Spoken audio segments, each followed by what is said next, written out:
racist, ignorant, egotistical, annoying, rude, blind, self-centered, insecure, misogynistic, problematic, ugly, retarded, mentally unstable, stupid idiot, asshole, fuckface, megalomaniac. These words are verbatim, used by our community to describe Donald Trump and his supporters. We, as a community, think of ourselves as very open-minded, tolerant, and accepting of diversity. But the second that we encounter an idea that is slightly conservative, homophobic, or sexist, and I'm guilty of this as well, if I hear something that is rude, insensitive, or offensive, I'll immediately react to that. But when we hear these things from the other side, we tend to shut down those ideas. It's not a secret that there is a green school mindset, or bubble, as we like to say. We view the bubble as a sort of safe haven, where like-minded thinkers and activists work together towards a common goal of sustainability. We don't think of the bubble as an echo chamber, a closed system in which beliefs are amplified and reinforced through repetition and agreement. Opinions are formed in pieces. It's something that your teacher says to you in class. It's an article you half-skimmed on Facebook, a documentary you watched.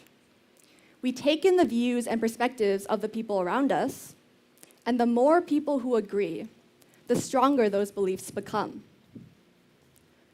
As a community, I would say that we have pretty strong beliefs when it comes to things like climate change, politics, and Donald Trump. And we tend to react very strongly when we encounter ideas that go against our beliefs. So I didn't get into this project because I'm a big fan of politics, because I'm not. I got into this because I hate conflict, and there's been so much of that recently. A year ago, I was feeling confused and frustrated. Everyone around me, who were mostly progressive, left-leaning Democrats, couldn't seem to come up with a clear answer to the question, what in the world would make someone like and vote for Donald Trump? So one day I thought to myself, why not just ask the people who did and who still support him? So that's what I decided to do. In March, I went home to America to interview people who I assumed would have very different social and political opinions from my own. My first stop was Iowa. When I arrived in Iowa, my host family picked me up from the airport and drove me to McDonald's for a quick dinner before going to a drill team dance show. And as we pulled into the drive-thru, they asked me what I wanted to order. And I had to decide in a split second. Did I really want to tell these people who I just met that I have been a vegetarian for 7 years? I decided to go with my gut instinct, which was to lie through my teeth and say that I wanted a cheeseburger. They ended up getting me 2. And that was the very first moment that I wondered, what the hell have I gotten myself into? The second moment was about 12 hours later, when I woke up on the very first morning and started crying because I was genuinely scared for my life. It was clear that I was no longer in Ubud. The house was decorated with 3 deer heads and 1 moose head. I learned that my host family were pretty conservative Republicans who worked in agriculture. And they told me this loving anecdote about how some Chinese nationals tried to break into their facilities and steal their GMO technology. I woke up remembering that the daughter said their family loved guns. And, in fact, had a secret gun room hidden somewhere inside the house. I called my parents sobbing, saying that I wasn't sure if I was going to make it. But as the week went on, I found that most of my initial fears were pretty silly and based on assumptions that I made. They voted for Trump, but didn't think of him as a very good person and wished he would stop tweeting. 2/3 of those I interviewed were concerned about climate change. But in their minds, we don't need to be as concerned about being overheated by 2030 if we get bombed in 2020. After being taught extensively about gun safety, I picked up and shot my first gun at some cardboard in a field, which, I'll be honest, was actually pretty fun.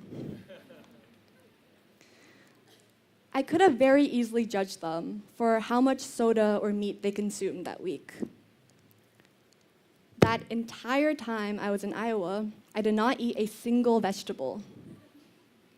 But I knew that my carbon footprint, which involved thousands of miles just for me to get to Iowa, was probably much worse. My host family, who are kind and generous to me, aren't bad people, just because they voted for what they thought was best for their family. They are business-minded, country music-loving, tax-hating humans whom I promise to go back and visit one day.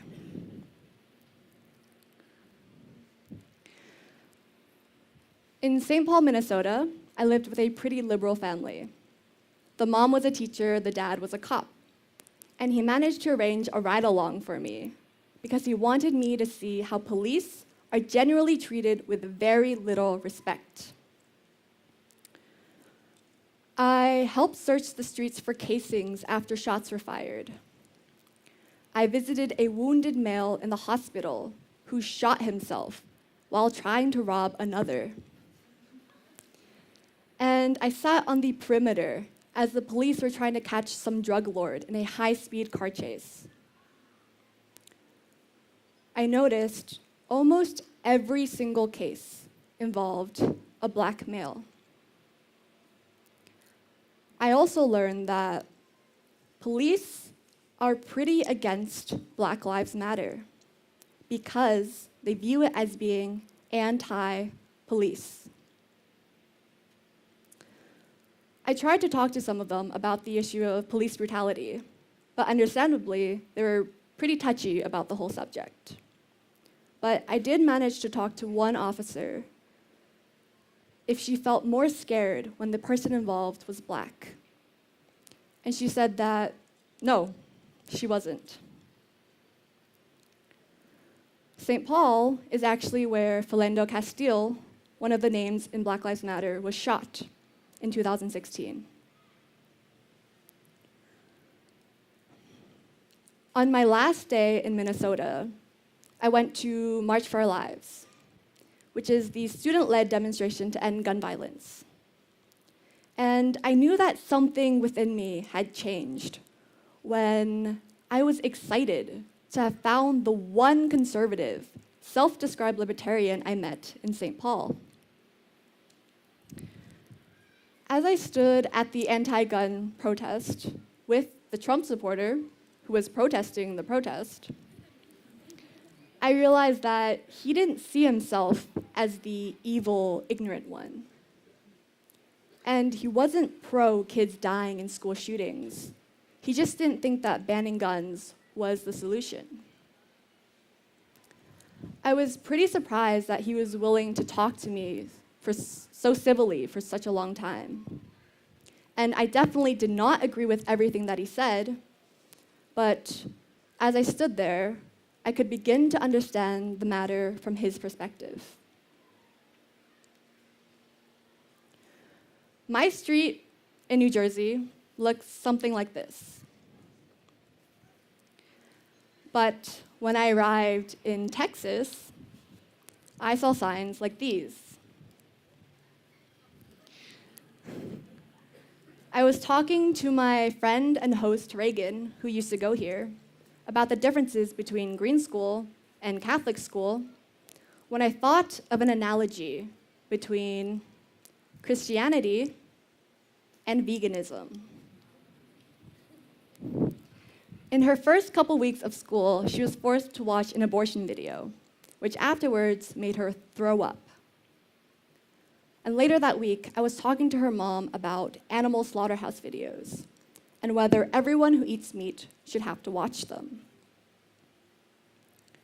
People who make these videos on animal slaughter, on abortion, and on war are just very passionate people who want others to know and to be more aware.